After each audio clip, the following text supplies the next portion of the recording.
Good morning, everyone. Welcome to your English class. Today we will begin with lesson number 11 of your grammar, and the topic is the verb. So, children, verb is a word which describes an action or activity about the subject. So, let's discuss more about the verb. Now, let's take few examples. Smith plays. The first example is Smith plays. So, Smith is subject here and the action done is plays. Second example, he is a good player. Now, here action is not done, but we can see here is. That is verb over here. It's mean being or a state of being. It's a state of being. So children, a verb is a word or group of words which says what a person or a thing is, has or does, or what happens or is done to a person or thing. Again, I'm going to repeat. A verb is a word or group of words which says what a person or a thing is, has or does, or what happens or is done to a person or thing. So children, verb often consists of more than one word, even up to 4 words, like plays, is playing, has been playing, shall have been playing. Now plays we have only one verb, is playing we have 2 verbs, and has been playing we have 3 verb words, and shall have been playing more than 3, that is 4 words. So the verb often consists of more than one word, even up to 4 words. So we have noticed in the verb examples that these verbs, they say something about a person or a thing. So such words which tells something about a person or a thing or about the subject, such words or group of words are verbs. So the verb is a word or words used to tell something about some person or thing. The most important word in a sentence is the verb. So children, we have transitive verb and intransitive verb. We will understand what is the difference between two with the help of examples. Now see, first example, Rima heard a noise. And we can take few more examples. Sia beats the thief. Rima plucks a flower. Now we have 3 sentences here, 3 examples here.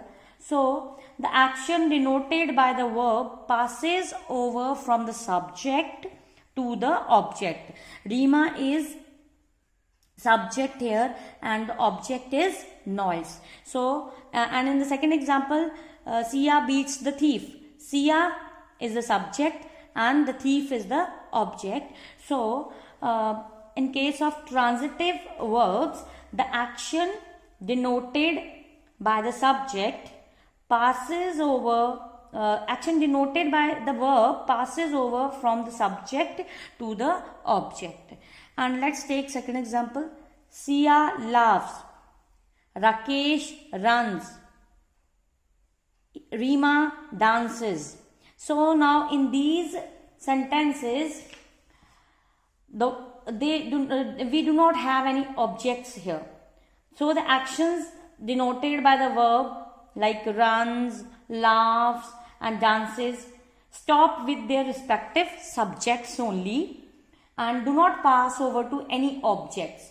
So the verbs in these examples are called intransitive verbs, where we do not have any object, and where we require object to complete the sentence, that is transitive verb. So transitive and intransitive verb I have explained. I hope you have understood. So we have in your book also few examples. Main verbs may be used without any auxiliary verbs before them. The baby sleeps, birds fly. Main verbs may be further divided into two classes: transitive verbs, intransitive verb.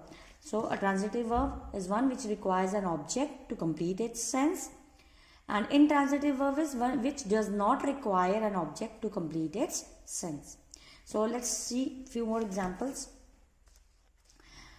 When a verb is used transitively and when the verb is used intransitively. First, he burnt a hole in his coat. Now here verb is burnt and a hole in his coat. His coat here is the object. So here if we will write only he burnt, what he burnt, it is incomplete. We have to write object here to make a complete sense. But in this examples, fire burns. So it's complete in itself. It does not require an object to complete its sense. So this is a way when verbs are used transitively and intransitively. I fly a kite. If we will write I fly, what? A kite. So we need an object here. But birds fly. It's complete in itself and does not require object. Please boil some water. Please boil what? We need object here. Some water, milk, any other liquid. Okay. So the water is boiling. Here boiling is verb and it does not require an object to complete its sense. So let's understand more about verbs, children, through this layout diagram. Verbs classified into two types, main and auxiliary. In main we have discussed about transitive and intransitive, and now we are going to discuss about auxiliary. Auxiliary is further divided into two, primary auxiliary and modal auxiliary. In primary auxiliary we have be form, have and do form, and base form is be, have and do. And in modal auxiliary we have these modals which are used as helping verbs. Auxiliary verbs means helping verbs. They support main verb. And modal auxiliary verbs are will, would, shall, should, can, could, may, might, must, ought to. So let's children discuss about auxiliary verbs. The verb be, that is, are, am, was, were. The base form is be. And then have, base form is have. We can, if it is, we are talking about present, we will use has and have. And if we are talking about past, we have to use had. And same way, do, base form is do, and we have do, does and did form. Do and does when we are talking about present, and did when we are talking about past.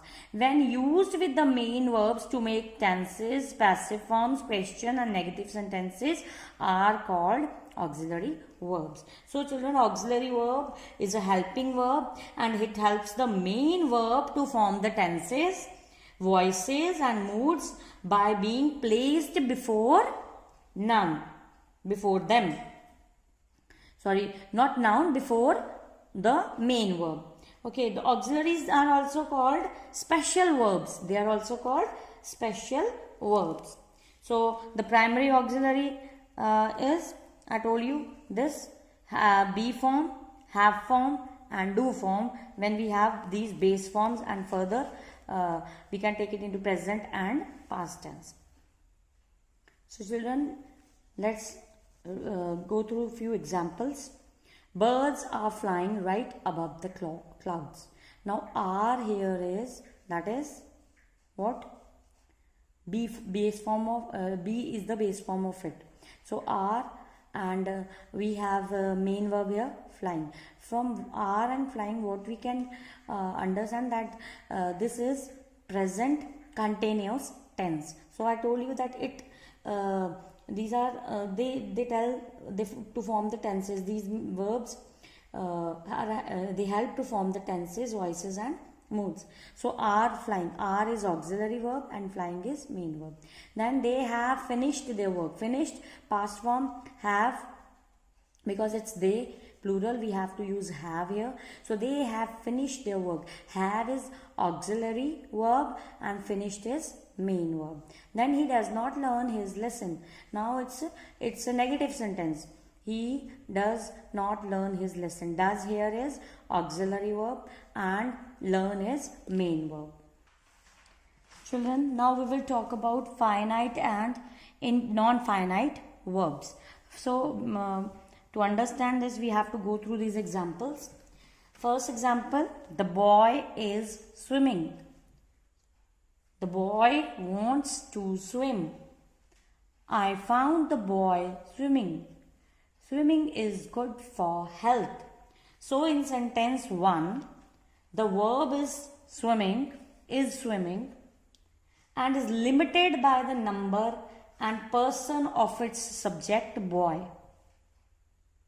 I'm going to repeat.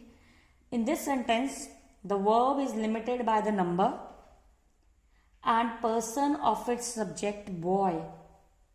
So the verb swimming is in the present continuous tense, and the main verb swimming takes the auxiliary is to form the continuous tense. So these verbs are called finite verbs. So a finite verb is a verb which is limited by the number and person of the subject is called a finite verb. Now in this sentence, the boy wants to swim. I found the boy swimming. Swimming is good for health. Now in these sentences, the verbs to swim,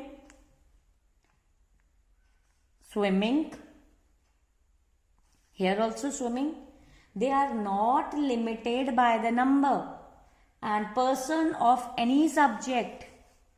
So they are not limited.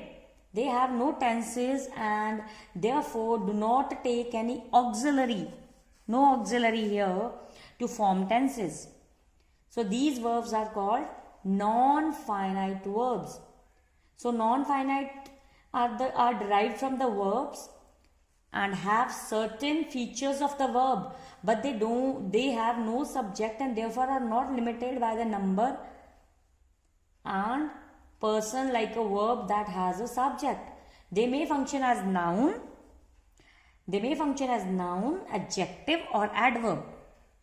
They are not functioning like a verb. They function as though they are verbs, but they function as a noun, adjective or adverb. So a non-finite verb is that which is derived from a verb but has no subject and therefore is not limited by the number and person of any noun or pronoun. So the non-finite in this sentence, to swim, this to swim is called an infinitive when verb is used with to. Before this verb we have to, this is called infinitive. And in this sentence, swimming is a participle. It's a participle. And in this sentence, this swimming is gerund. So these are here. It is used as you can say infinitive, participle, and gerund. But in the first sentence, a verb is limited by the number and person of its subject. So it's called a finite verb. So come to page number 62 in your book. You can see finite verbs change their forms according to the number and person of the subject and the tense, as he goes, she goes, and if the subject is I, so it will be go, and if it will be they, it will be go. Verb will be go. So finite verb change their forms according to the number, because here it is only one, here it is many, they, singular, plural. Okay, and the person of they, and it also forms according to the person of the subject. And non-finite verb do not indicate person, number or tense. They include the infinitive, the gerund and the participle. Here, hearing the noise, the child woke up. Here, hearing is participle. I saw the girls playing hockey in the playground. Gerund is when with verb ing is added, that is gerund. So I saw the girls playing hockey in the playground. And when with to we use verb, that is infinitive. I wish to go now. Children, now let's move to direct and indirect objects. So a direct object is usually the name of something, and an indirect object denotes the person to whom something is given or for whom something is done. So indirect object, children, usually comes first. Okay, so let's understand through this example. Mr. Das teaches us social science. Now Mr. Das here is a subject. So now what he teaches? He teaches social science. So it's a name of something. Okay, that is, he teaches social science here. So social science is direct object here, and we have one more object here, that he teaches social science to whom? To us. So us here is indirect object. Then, can you get me a job? Can you get me a job? So direct object here is job, and for whom job is required? For me. Okay, so indirect object is me here. If the indirect object is placed before the direct object, it must be preceded by the preposition to or for. I told you here that indirect object usually comes first. So if it is placed after direct object, okay, so we have to use then preposition to or for. Let's take these examples only.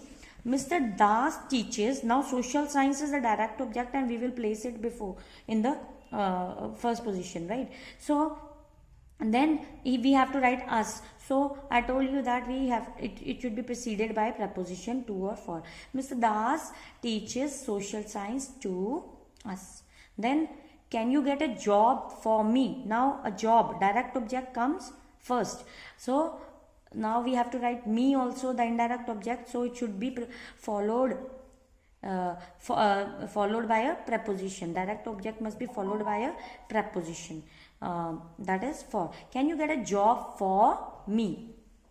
Let's read, children, important tips given in your book. That will be very beneficial for you. Most transitive verbs take a single object, but some transitive verbs such as ask, give, offer, promise, tell take two objects after them, an indirect object and a direct object. Like his father gave him a bicycle. So bicycle here is direct object and him is a indirect object. I told that most transitive verbs take a single object, but some in transitive verbs we have when we are having such verbs, ask, give, offer, promise and tell, so we have to then we have two objects after them. So come to page 63, children. Now always remember, a singular subject takes a singular verb and plural takes a plural verb. Like a girl reads. So reads is a singular verb, as girl is a singular. And girls, if it is more than one girls, it's a plural. So we will use verb also plural, that is read. Read is plural verb and reads is a singular verb. Girl here is singular subject, reads here is singular verb. Girls, plural subject, read, plural verb. So here we have, children, forms of verbs also. Verbs can be regular or irregular. Means regular verbs form their past tense and past participle by adding ed. Like walk, walked, walked, laugh, laughed, laughed, laughed. But irregular verbs form their past tense and past participle in a different way from adding ed. Let's see few examples here. So we have list of irregular verbs here. All the three forms are same. Base form also, past tense also and past participle also. Burst, burst, burst. All the three forms are same. This is a list of irregular verbs type 1. Then we have type 2 where base form is become, past tense became, become. So one form that is changed and the two forms are same.